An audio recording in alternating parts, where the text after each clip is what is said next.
All right, let's now talk about the top story that we are tracking today, which is the ascendance of Donald Trump once again to the Oval Office in the US. We're joined by Professor Harshvardhan Pant, Vice President of the Observer Research Foundation.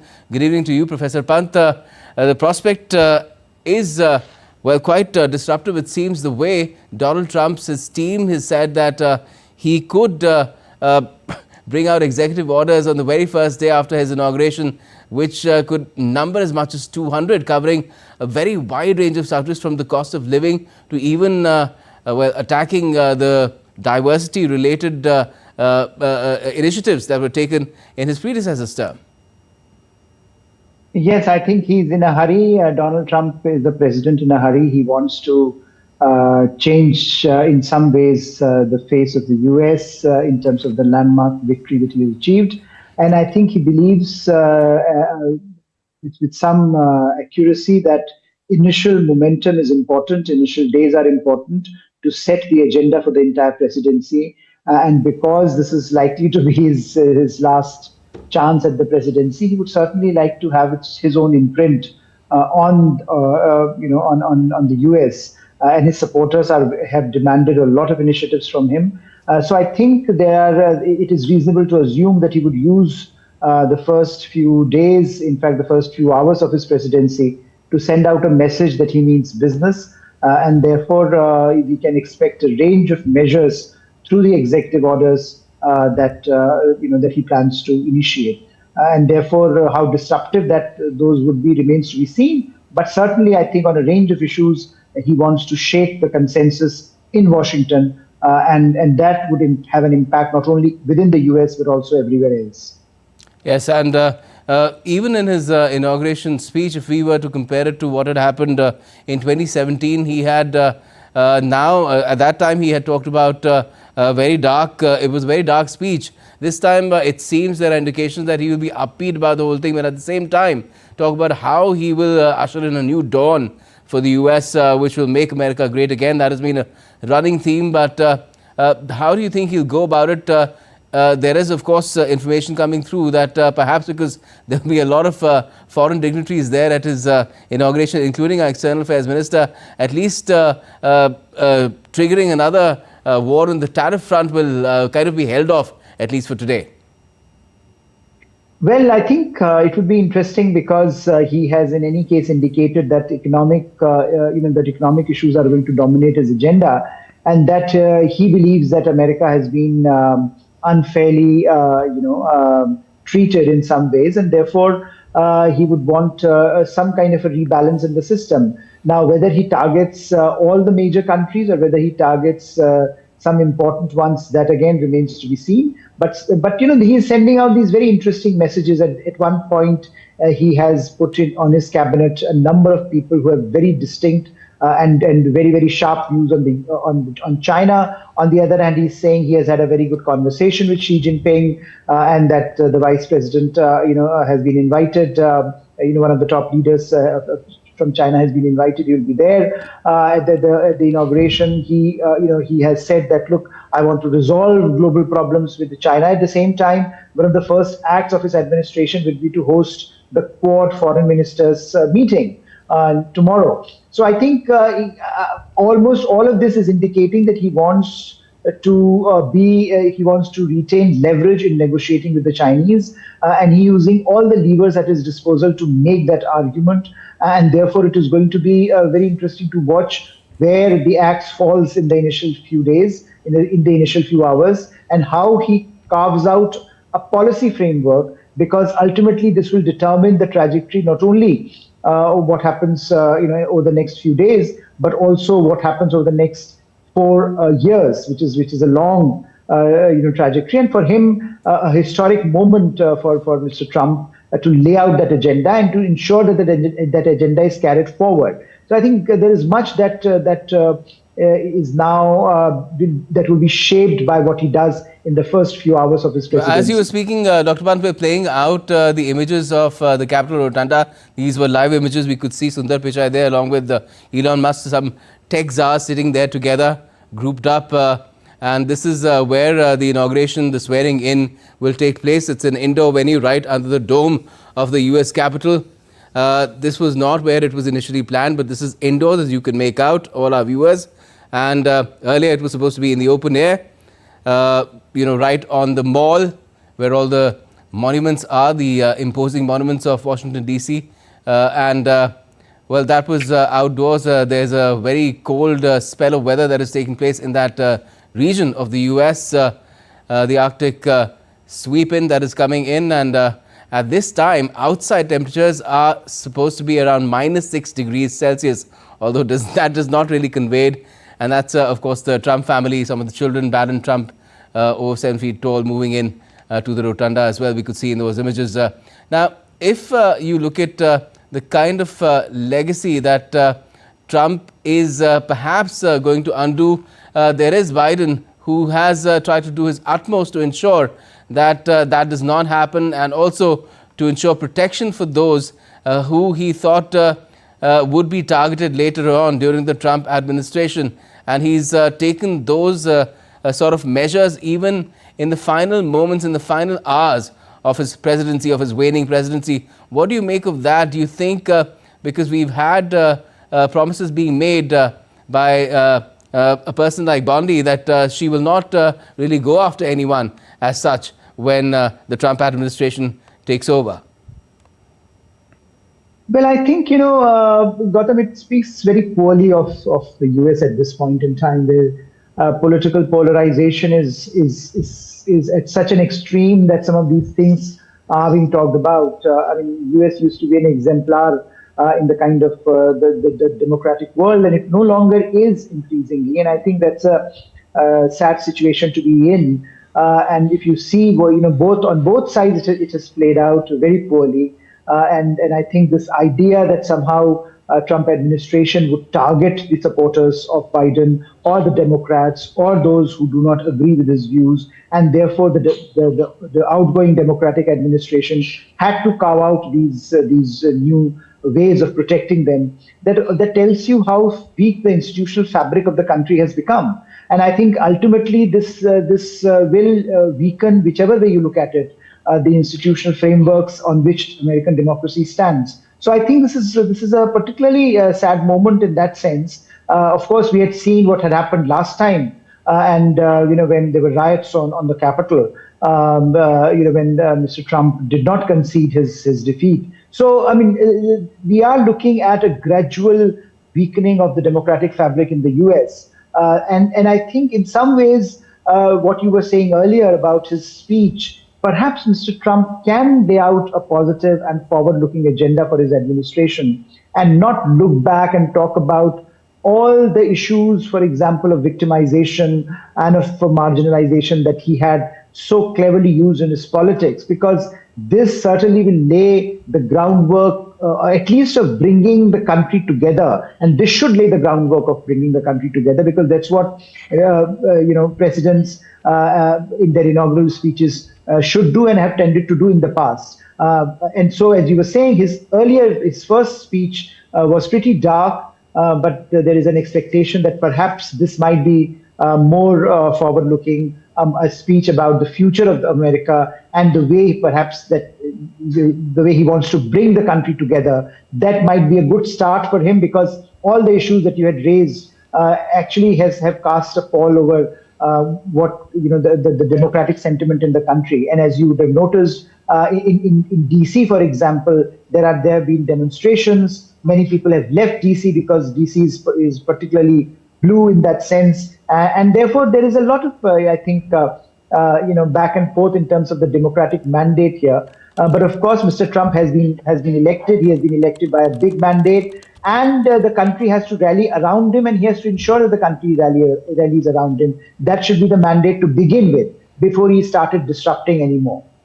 Yes, certainly. We just saw Jared Kushner, Donald Trump's son-in-law, having a very animated discussion with the tech czars as well there in the Rotunda, the Capitol Rotunda. These are the live images that we're getting you from the venue of the swearing in, the inauguration, so to speak, of Donald Trump and his Vice President J.D. Vance, who has an Indian origin spouse. We never miss to press that point, Dr. Pant. But as far as Donald Trump and U.S. and India relations are concerned, What first thoughts do you have as to how these could be taken forward? Would there be some apprehension concerning the tariff threat that he holds out, or do you think India is right now looking more at the opportunities rather than challenges? See, I think challenges are well known. So, in that sense, we know that there are going to be a lot of issues on which there are divergences, and those divergences will play out. And we know that from our experience of the first term. We know that from our experience of the of what Mr. Trump has said in the last few years. But I think there are enormous opportunities there as well, which perhaps one can think of, and which the government seemingly is working at also, because you do look at Dr. Jaishankar's recent visit to the US, and now he's back. There is going to be Quad meeting, tomorrow, foreign ministers meeting. So there are going to be enormous opportunities, which perhaps, given the lay of the land, given the changing politics in the US, India should be ready to seize, because at the end of the day, all political dispensations, all governments, all administrations come with a baggage. They come with their own sets of challenges. You would recall when Biden was being inaugurated, there was a lot of apprehension in India as to what Mr. Biden would bring, how perhaps his focus on domestic issues in India might derail the relationship, and nothing of that kind happened. So I think because India played its hands very well, and I do think that it is up to India and India's proactive stance on a number of issues that will lay the groundwork for what happens. And as we are witnessing on your screen, there is a legacy here from Clinton to George W. Bush to Mr. Obama to Biden himself, and then to Mr. Trump. Yes, we can see some of them right now live in the Rotunda. Exactly. They've just been arriving, the former presidents with the former first ladies. Go ahead. Because all of them have laid the groundwork for India-US relationship. They come from different political ideologies. They come from different parties. They come from they came with very different agendas. But I think India was one issue on which they all coalesced. And Trump 1.2 also did the same thing. So I think the expectations should be that he would build on his legacy. He would build on the relationship, which many of his policies have been taken for going forward. And I think that India will play its role, and India will continue to look at those opportunities, perhaps much more granularly. That is going to be an issue going forward. Well, we've seen just now Barack Obama walk in, another former president, and unlike other former presidents who are present there in the Rotunda, his spouse isn't there. She had made it clear before the event that she will not be attending it, and there were some whispers about it as well. Again, talking about the need to bridge the divide that is polarizing America. What do you make of this particular consideration? Yes, I think I think some of what Michelle Obama had said during the convention perhaps was she also went all out against Mr. Trump, and they have perhaps made those differences very, very clear. So I think that is again something that should not happen in a democracy. I think conversations, dialogue between people of different ideologies should continue. And I think we are looking at a very, very polarized American polity. And this is again, if Michelle Obama is absent because of that reason, then I think this also speaks to that challenge of how do you bridge that divide in a country that is split down the middle almost. Just wanted to make a point and comment about the gentleman who just walked in there. The two judges, one the Chief Justice John Roberts, who will swear in President-elect Donald Trump, and Justice Brett Kavanaugh will be swearing in J.D. Vance, the Vice President, pretty soon, the Vice President-elect. And, in terms of these executive orders that Donald Trump tries to bring in on the very first day, some of them might end up in courts being challenged as well. And already there, as far as the Supreme Court is concerned, it has a conservative majority. So that, again, is something that Trump has already taken care of. He has, Gautam, but it's also very interesting. You look at the TikTok issue, for example. It started with Mr. Trump in his first term. He started the whole process of banning TikTok through an executive order. It went to the courts. Courts ruled against him. Then you had this issue of in his second term. Now, under Biden, it is the courts that have banned TikTok, and he wants to change that. He's saying that he has given a reprieve to TikTok for at least 3 months. That's what we are hearing. That that he would he would look at it and through an executive order maybe overturn it. So I think his ability to go all out and to make changes depending on the whims and fancies of his mood is also very interesting. It's not there, maybe there is a logic to what he's saying, but on many of these issues, when you look at how he interacts with the courts, we would see a lot of back and forth. But clearly, there is a conservative majority in the Supreme Court, and that is going to be very helpful for him in a number of ways. Well, there we can see Baron Trump in the frame again, as though the entire Trump family arriving bit by bit into the rotunda. But we were talking about TikTok. What Trump has done, if he's giving a reprieve to TikTok, is that there's a big caveat there that ownership of at least TikTok's arm in America will have to change hands, and some other investor from within America will have to be brought in who will have controlling stake. And that really changes things fundamentally, or do the Chinese still have that suspected ability to spy on Americans? No, I think what he's doing is also trying to again use that as a lever, and perhaps he's going to assess and see what the Chinese, how the Chinese respond to this, some kind of an olive branch on TikTok. Because again, it was supposed to be a blanket ban from today. He has given a reprieve. He's making some demands that this should happen, that should happen. So where do the Chinese land with that would be an interesting thing to watch out for. And TikTok certainly is now becoming a barometer as to how do you evaluate his China policy. And maybe this is the first salvo he has fired, and he's waiting for Chinese response, which we will see in the coming days and months. So I think this is going to be an interesting conversation to assess his China policy, his tech policy, and on a range of fronts. TikTok has become emblematic of that as to how he wants to go about it. He wants greater American ownership. He wants greater American role in the tech industry. He wants greater role for American enterprise. He wants less regulation. And I think all of that is going to impact the way technology companies react. And that's why you see so many of these technology giants here in his it's in quite his an interesting frame. The Trump family bunched with the tech giants, including Elon Musk. And there's everyone in there. There's Mark Zuckerberg, there's Jeff Bezos, there's our guy as well from India, who's running a major tech company, global tech company. And we can see Baron Trump there, who was in Greenland, and that also created quite a flutter, didn't it? I wonder what happened to that. That's not something that's very evidently not on the agenda on day one, it seems. I don't think that's on the agenda, but certainly Greenland is something that he will return to, because he has been talking about Greenland now for a while. And I think the point there is not so much that he will buy the land or he will invade Greenland. I think the point there is that he wants greater American role in the Arctic. He wants less of external players, particularly Russians and the Chinese, playing a role there, and he wants a greater engagement with the government on American terms. And I think he might just end up getting it, because he has raised the stakes so high that the other side will have to do something about it. So I think we will see a very interesting way in which the Greenland and the Panama Canal issue, both of them, develop. Yeah, and I saw Justin Trudeau as well in the rotunda somewhere towards the back, trying to melt into a wall.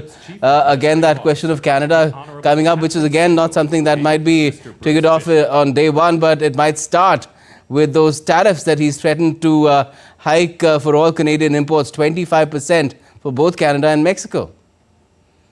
Yes, I think Canada, he has no love lost. Trump has no love lost for Mr. Trudeau or his party, and I think he is going to be in some ways very brutal with the Canadians, particularly this government, Trudeau's government, and Trudeau. And I think we are also seeing some kind of a response from Trudeau, and even this idea that, and his government, and the Canadians themselves saying that, look, we will also retaliate. But ultimately, I think these are all attempts at recalibrating, negotiating what kind of a trade deal he wants with the Canadians, and what can Canadians offer.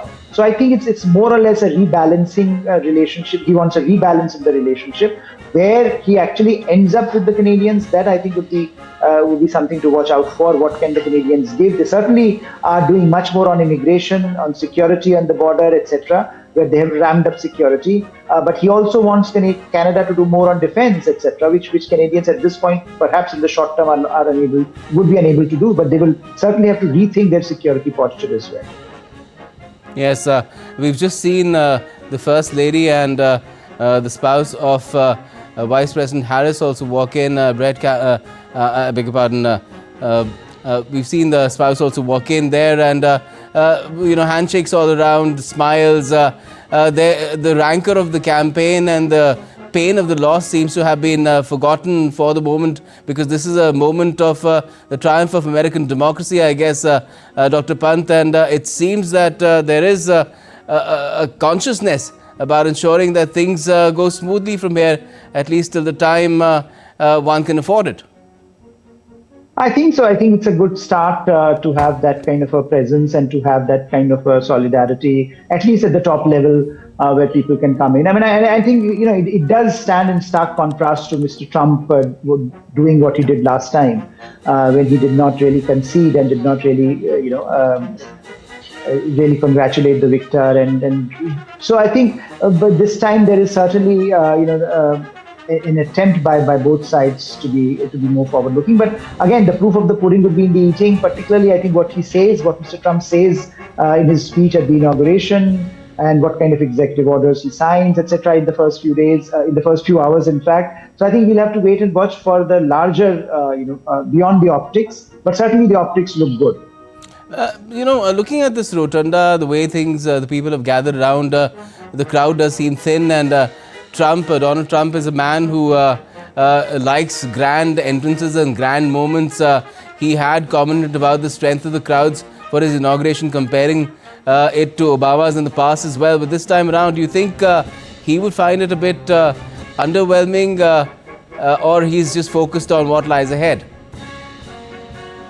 No, I think he would have much preferred to be on the outside with rows of people watching him and cheering him. His supporters primarily. Now in this rotunda, there are no supporters. This is largely a small crowd of his administration officials, but there is the MAGA crowd is not there cheering him on, which he thrives on that. So I do think that he would have loved to be on the outside.